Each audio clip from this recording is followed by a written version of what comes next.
Righty then. Looks like Ruben Amorim is not going to be Manchester United manager until after the November international break. He has impressed at Sporting Lisbon. He's won a couple of Portuguese titles, and they want to keep hold of him for a couple of the big games that they've got coming up, which means that we are going to see a little bit more of Ruud van Nistelrooy's tricky Reds. And after Erik ten Hag's dismissal, we saw the first sort of look at Ruud van Nistelrooy's tricky Reds as interim manager. With that 5-2 victory over, let's be honest, Leicester's B team in the League Cup. Despite the struggles that we've had, a win at the weekend actually moves United to within 4 points of being in the top four. So it's not actually as complete car crash as it feels like it is this season, although it absolutely feels like car crash. Chelsea lost 2-0 to Newcastle in the League Cup, but are progressing pretty well in the league. Maresca's got a nice balance to his team. He's got youth playing. He's very attack-focused.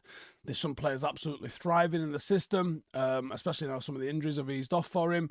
Chelsea will be aiming for a top four finish, and with their form and the depth that they've got in the squad, I would expect that they're going to be very much in the hunt for that. The form of Cole Palmer has to be a particular highlight, I think. He's on absolute fire at the moment and seemingly can't have a bad game. So he's going to be a problem. He's absolutely going to be the player that we are watching out for. In terms of how does he set them up, he really does emphasise possession-based football, patient in the build-up, positional discipline. He's going to draw comparisons with Pep Guardiola because of his tenure under him at Manchester City. So he focuses on all those sorts of ball control, high-scoring opportunities that you would expect for someone that is a little bit of a Guardiola alumni. Predominantly uses the 4-3-3. Occasionally that looks like a 4-2-3-1. He gives him balance in attack whilst ensuring a little bit of defensive stability. Fullbacks are crucial, as they are with Pep, and you'll often see them invert into midfield to create a bit of support in there, allows the wingers to maintain the width and try and stretch the opposition defence. A key to Maresca's philosophy is building attacks from the back. The keeper and the defenders are encouraged to go short. That constant pass and move thing that you see from all sort of Guardiola-influenced teams, as they draw opponents or try to draw opponents out of position, and they try and create openings through patient ball circulation. The midfield is another key area for Maresca. The defensive midfielder is going to act as a bit of a metronome. They don't quite have a Rodri, but they're looking for someone that's going to come in and dictate the tempo, facilitate transitions. And then they have two advanced midfielders or number 8s, if you like, that are expected to make aggressive runs into the final third, try and exploit the spaces in between the lines and try and support the attack. That movement then creates overloads, disrupts defensive structures, and looks to try and score goals and create chances in the same way that you would expect Guardiola to as well, really.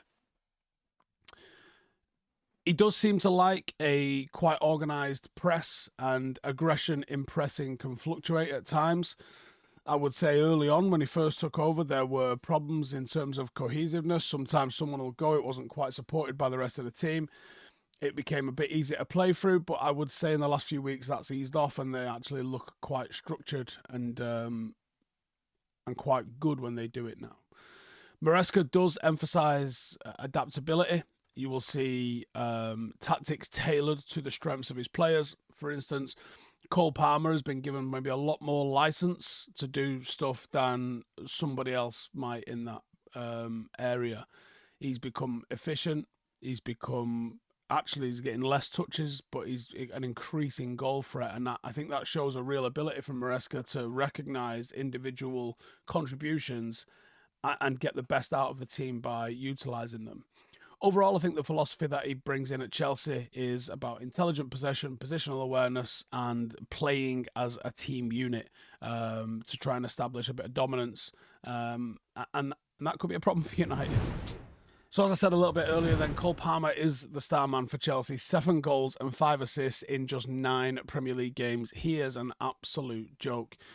He's got a real deadly ball on him. His final pass is, quite frankly, it's De Bruyne level ridiculous. And it's his goal scoring, near enough a goal a game, that creates all the headlines. But his playmaking is very underrated. He can dribble, he can explode into space, absolute wand of a left foot, and there's almost, in a sense, an inevitability about him when he plays. He seems to have just taken on that mantle of, like, I'm that guy, am I that guy? All right, I'm that guy. All right, cool. So we've absolutely got to watch for Cole Palmer in this one. He is in blistering form. Deal with him, you've got half a chance. Because Chelsea have got goals in them, but he is the main guy supplying them. Like, imagine United had a guy that had them sort of numbers this season. We'd be in a whole different place in the league. In terms of United then, starting 11-wise, I would go with...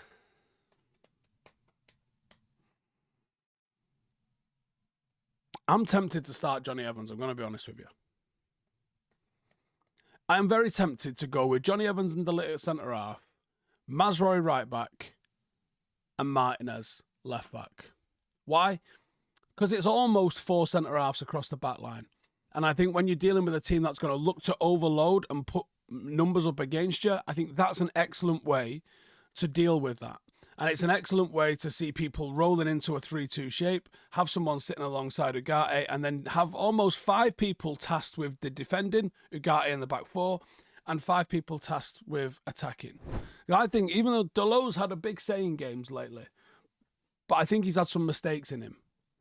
And I think if you went with a slightly more defensive setup and you just said 5 lads to defend, you lot go and attack and deal with that, we'll deal with the defending, I think you could really lock down Chelsea by doing that.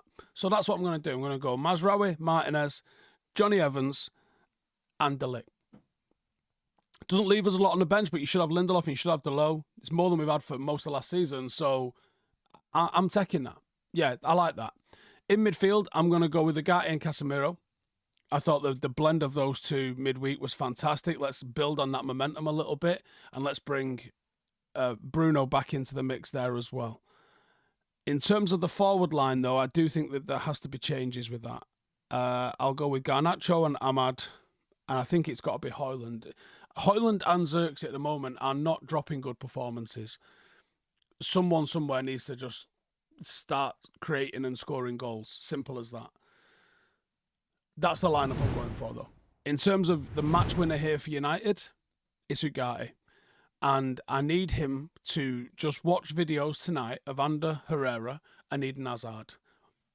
And then just channel that into him completely following Cole Palmer to the toilet tomorrow. He's coming on the back of a strong performance. It's an area of the pitch that they are strong. We need him to be strong. If he has a good game, he can help win the game for United. The tenacity, the legs, the aggression in that middle of the park is very, very important. And I think him and Casemiro blend real nice together. As always, this video is brought to you by our friends at Hollywoodbets, and we are excited to share an exclusive bet builder for this weekend's game at Old Trafford. 2 legendary rivals, rarely do they disappoint. So it should be a game full of intense action. Here's what I'm going for. I'm going for both teams to score. United's matches at the moment are averaging 2.1 goals in each game. And Chelsea's defensive challenges recently means that, you know, they're also not keeping a ton of clean sheets. So I think that there's a real chance both teams do score in this game. I'm going for 1+ shot on target for Garnacho. His pace and his tenacity and his just sort of goal-fresh style memory at the moment means that he's not really asked if he misses a chance. He's got a relentlessness to him, so I think he's going to get a shot on target. I'm going to go with a 1+ shot on target for Cole Palmer.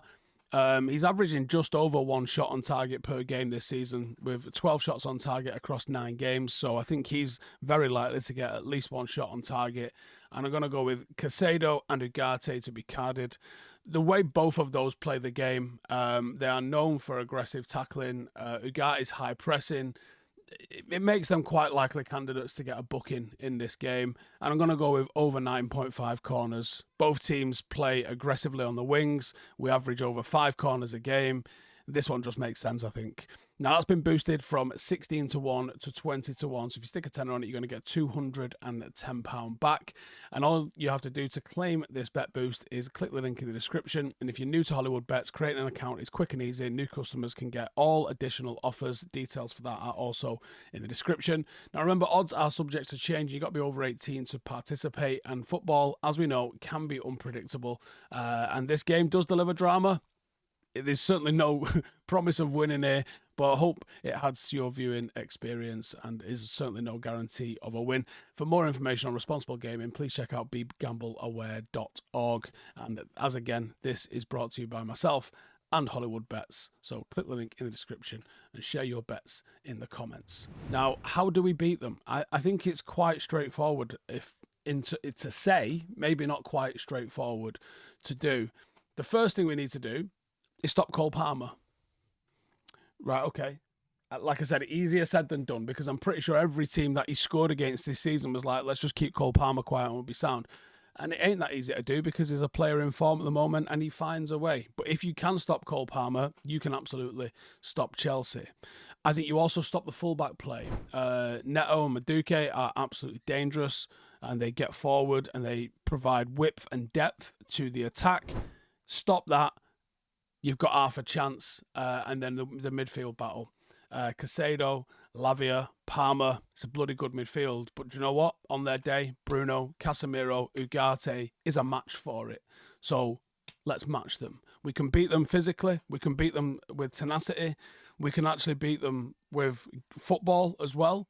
It's a very, very tasty matchup if those are the 2-3s that end up being played. It's then who can score. Chelsea's forward line isn't providing the sort of goals that it should with the quality that's involved in it. And United's, well, I don't think the quality's there with United, but it also isn't providing goals. Midfield is going to win this game, whether it's for us or it's for them. Midfield is where the goals are. Midfield will be where the game is won. And it's just going to come down to that. Either way, I'll see you after the game. Let me know your thoughts in the comments below. And please go and check out Hollywoodbets. They support us for the whole season. So go and give them a tickle. And I'll see you in the next one. Laters. Hey, thank you for watching the video. If you are new around these parts, then don't forget to subscribe. My channel is proudly supported by my community on Patreon. If you'd like to get a little bit of extra content, a Discord group, meetups, five-a-side games, weekly podcasts, behind the scenes, and even an occasional bit of transfer news as and when I get it, then for the price of a pint, you can show your appreciation for the content that we make and get some goodies for doing so as well. Check the link in the description or click the button right here. You'll also find all of my socials here too if you want to follow me on any of those platforms. Nice one.